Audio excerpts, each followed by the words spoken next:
बंटवारा जो बंटवारा, ये बंटवारा कुछ नहीं है, ये तो हमारी एक जमाने की भाषा थी साहब। ये बंटवारा तो अभी बना, क्यों हमारा जब नया नॉलेज आया ना तो पुराना नॉलेज हमारे लिए बंटवारा बन गया। एक जमाने में ये पूरी हमारी एक पूरा सिस्टम था।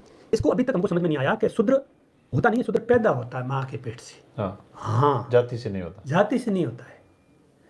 जब फीमेल को एमसी आती है, एमसी के 6 दिन के, एमसी के 4 दिन तो एमसी रहती है, 5वें और 6ठे दिन जो संभोग होगा वो शूद्र ही होगा। उसके जो गुण होंगे वो शूद्र वाले गुण होंगे। शूद्र वाले गुण किसी जात, किसी घर में हो सकता हो। शूद्र का मतलब क्या हुआ? किसी जाति से जोड़ के नहीं। शूद्र का मतलब अनकम्प्लीट ह्यूमन बीइंग, जो फिजिकल तो फिट हो सकता है लेकिन मानसिक फिट नहीं है, सामाजिक फिट नहीं है, अधूरापन है, उसको कुछ समझ में नहीं आ रहा। वो एक्चुअली वायु तत्व, जो वायु तत्व वाला बच्चा होगा वो शूद्र होगा, जो वायु तत्व से। क्यों? किसी जाति धर्म के संप्रदाय में वो ऋतु प्रक्रिया होती, फीमेल के अंदर ऋतु प्रक्रिया होती है हर साल, हर महीने में। जब ऋतु प्रक्रिया होती है तब वायु बढ़ती है, उससे पहले तब ऋतु निकलती है ना। भाई मेरी मम्मी की एमसी आई तब तो मैं पैदा हुआ ना, बिना एमसी तो पैदा नहीं हुआ। मंथली चक्कर हुआ तब तो मैं पैदा हुआ ना, वो ब्लेड का मैं हूँ ना। जैसे मेरे मदर की एमसी आई थी, उसके बाद मेरे और पिताजी का उनका आपस में सहवास हुआ, तो वो ब्लेड जो वापस महीने अगले महीने एमसी नहीं आई, वो बन गया पृथ्वीराज। यही है संसार, तो यही है संसार का नियम, संसार नियम ही है, इसमें शंका क्या बात। तो क्या हुआ कि जब बच्ची के वायु तत्व बढ़ते हैं तब क्या होता है कि वो वायु तत्व का प्रकोप रहता है, वायु यानी गैस का प्रकोप, वायु का, हवा का प्रकोप रहता है। उस प्रकोप के अंदर हमने बीज डाल दिया, तो जो हमारा बच्चा होगा वो वायु प्रवृत्ति का होगा। वायु यानी एक जगह ठहराव नहीं है उसका, अनस्टेबल, अनस्टेबल जिसको बोलते हैं, मतलब वो जम्बार आदमी नहीं है वो। काम 100 काम छेड़ेगा, पूरा कोई नहीं करेगा, कोई नहीं करेगा। या किसी को वो बू के चक्कर में कहीं बैठा डंडे के नीचे काम करता रहेगा, वो खुद अपने मन से काम नहीं करेगा, किसी के अंडर में काम करेगा वो। समझे? अब उसके ऊपर आता है जो आप वैश्य की बात कर लेते हो, जो अभी 7वें दिन, इसमें पूरा मतलब वैदिक सिस्टम के अंदर पूरा प्रावधान है। इसमें संदर नारी और सूर्य नारी का प्रकोप होता है। तो जिस दिन सूर्य नाड़ी खुलती है, संदर नाड़ी खुलती है, उसका मैं आपको विवरण पूरा बताऊंगा। तो जो ये 7वें से 12वें दिन तक जो रहता है बच्चा, तो वो रहता है वैश्य प्रवृत्ति का। उसमें बुद्धि भी रहती है और रहता है तेज भी रहेगा, बुद्धि भी रहेगी, उसमें मतलब इम्यूनिटी, मिडिल इम्यूनिटी में रहेगा, लेकिन वो संग्रह करेगा, चीजों का संग्रह करेगा। कैपेसिटी रहेगी उसकी, कैपेसिटी रहेगी संग्रह करने की। कुकर्म भी करेगा, कुकर्म नहीं करेगा। उसमें सब कुछ रहेंगे, गुण रहेंगे। ये वाला नीचे वाला कुकर्म नहीं करेगा, क्योंकि ये तो डरा हुआ रहेगा पूरा, वो डरता नहीं है थोड़ा, वो सारे मतलब उसकी नॉलेज की, मतलब कुकर्म और कर्म तो ये माँ बाप के नेचर के ऊपर रहता है। कुकर्म का हम इसमें बात नहीं कर सकते, क्यों? कुकर्म संस्कार पे रहता है, समझे ना, ये संस्कार का मैटर है। तो उसके आगे जो 14वें दिन, 15वें दिन बच्ची होगी, बहुत संस्कारी बच्ची होगी। 15वें दिन 16वें दिन बच्चा होगा, बहुत संस्कारी बच्चा होगा, और 14वें दिन बच्चा होगा, बहुत संस्कारी बच्चा होगा। क्यों? इसका मैं आपको देसी भाषा में समझाऊं। धरती है नहीं, धरती है, धरती में बीज कितना, जड़ कितनी नीचे जाती है वो अपना निर्भर करता है।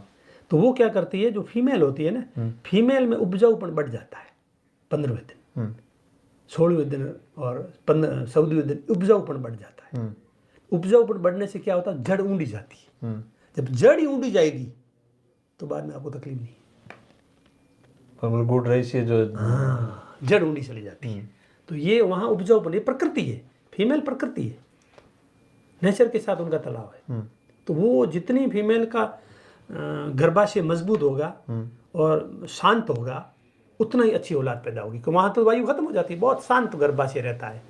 जब 17वें दिन, 15वें दिन, 16वें दिन गर्भाशय बड़ा शांत रहता है, और इन्फ्लोमेशन, उस गर्भा के अंदर इन्फ्लोमेशन नहीं होता है, सूजन वूजन कुछ नहीं रहती है। तो उसमें खान पान का भी बड़ा रोल है। उस ऐसी स्थिति में मानव को सही मतलब खान पान होना चाहिए, बच्ची का प्रोटोकॉल होना चाहिए, बहुत सारी चीज़ें काम, वातावरण एनवायरनमेंट, माहौल। अभी पति पत्नी लड़ रहे हैं, दारू पी रहे हैं, तो उनमें तो कुछ भी करो कोई मतलब नहीं है, चलो हो जाता है, उसमें भी अच्छे हो जाते हैं, लेकिन ये चीज़ों में तो रिजल्ट अच्छा नहीं मिलता है। तो इसमें सात्विक भाव चाहिए आपको, तामस भाव से आपको अच्छा, सात्विक भाव से बच्चा पैदा होगा। वो बच्चा और बच्ची, समझ लो आप गरीब हो, अमीर पैदा करना तो ये प्रोटोकॉल फॉलो कर दो। दूसरी पीढ़ी आपकी अमीर, लिख लेना आप मेरी बात, लोग आ जाएंगे, बोला अहिंसा दो आपको। नहीं, ये सही बात है ना, ये सीधी बात है। उपजाऊ देखो, मजबूत बाजरी कहाँ होती है? मजबूत तो खिचड़ी के नीचे। बीड़े में या खिचड़ी खिचड़ी के नीचे क्या होता है? वहाँ उपज होती है, उपज होती और वहाँ तत्व ज्यादा होते हैं तो ना, ज्यादा होता है। बात खत्म है, या पिछले साल हमने खेती नहीं की, बस सीधी बात है। सीधी बात है। तो ये चीजें हैं। दूसरी बात, ये जो आपने 14 दिन बताए, ये 5 दिन मिला के 14 दिन है, हाँ, उसी से स्टार्ट हुआ। पहले दिन से। पहले दिन जिस दिन MC आई उस दिन से। हाँ, इसका क्या MC आई उस दिन से स्टार्ट हुआ, उसी दिन से काउंट होता है। काउंट होता है। तो इसमें होता क्या है कि 7वें दिन बच्ची होगी, 6ठे दिन लड़का होगा, 7वें दिन बच्ची होगी, 8वें दिन लड़का होगा, सम और विषम होता है। ये प्रैक्टिकल चीज है। हाँ, प्रैक्टिकल है ये तो, मतलब देखो शास्त्रीय ज्ञान है इसका, और हमने कुछ लोगों को किया तो ये सक्सेस रहा। हाँ, 10वें दिन लड़का, 9वें दिन लड़की होगी, 10वें दिन लड़का होगा, 11वें दिन लड़की नहीं करनी है, जब शास्त्र बोल रहा है। 11वें दिन लड़की करने से क्या, वो लड़की में उसमें क्या होता है, नाड़ी का फर्क रह जाता है, ये कुछ शास्त्रों ने बताया, नाड़ी का फर्क रहता है। तो इसमें 12वें दिन लड़का होगा, 13वें दिन संभोग नहीं करना है, मना है, शास्त्रों में मना है उसमें, और 17वें दिन और 15वें दिन और 16वें दिन, 3 दिन है ये, मतलब अच्छी संतान और अष्टपुत्र। जब ये नहीं होते हैं तो बाद में पीछे जाओ, पहले ट्राई अपने 17वें, 15वें, 16वें दिन करना है। हाँ, अगर अच्छी संतान सही है तो। लेकिन इसका प्रोटोकॉल क्या फॉलो करना है कि आप पहले तो कोई भी संतान पैदा करने के लिए, हमें यार कोई गाड़ी लेते हैं तब देखते हैं। हाँ, हमने अभी कभी सोचा कि हम संतान पैदा करने के लिए भगवान भरोसे, अरे भगवान क्या करेगा, हाँ, पैदा तो आप कर रहे हो ना भाई, पति पत्नी मिलके भगवान करता तो ऐसे हो जाता, जंगल में पैदा, जंगल में पैदा होता है। हाँ, सीधी बात है, सीधी बात है, बगैर शादी हो जाता, बगैर शादी हो जाता, बगैर शादी हो जाता, मिलन हो जाता, हाँ। लेकिन ऐसे नहीं होता है ना, समाज में एक्सपर्ट नहीं है वो।